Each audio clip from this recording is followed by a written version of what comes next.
গাইবান্ধায় মাদক মামলায় ৩ জনের যাবজ্জীবন কারাদণ্ড ও 2 জনকে খালাস দেওয়া হয়েছে। বৃহস্পতিবার দুপুরে অতিরিক্ত জেলা ও দায়রা জজ আদালতের বিচারক মোহাম্মদ আতিকুর রহমান এ রায় ঘোষণা করেন।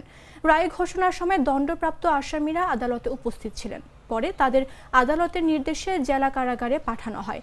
মামলা সূত্রে জানা গেছে, 2021 সালের 16 জানুয়ারি গোবিন্দগঞ্জ উপজেলার ঢাকা রংপুর মহাসড়কের পেট্রোল পাম্পের সামনে ট্রাকে তল্লাশি করে র্যাব। এ সময় ট্রাকের কেবিনের ভেতর থেকে পলিথিন মোড়ানো 2 প্যাকেট হেরোইন জব্দ করা হয়। পরে ট্রাক চালক সোহেল রানা সহ 3 জনকে আটক করা হয়। এ ঘটনায় 5 জনের বিরুদ্ধে গোবিন্দগঞ্জ থানায় মামলা হয়। রাষ্ট্রপক্ষের আইনজীবী মাসুদ বিশ্বাস রায়ের সত্যতা নিশ্চিত করেন। তিনি বলেন, সাক্ষ্য ও যুক্তিতর্ক শেষে আদালত তাদের দোষী সাব্যস্ত করেন। পরে বিচারক এ রায় দেন।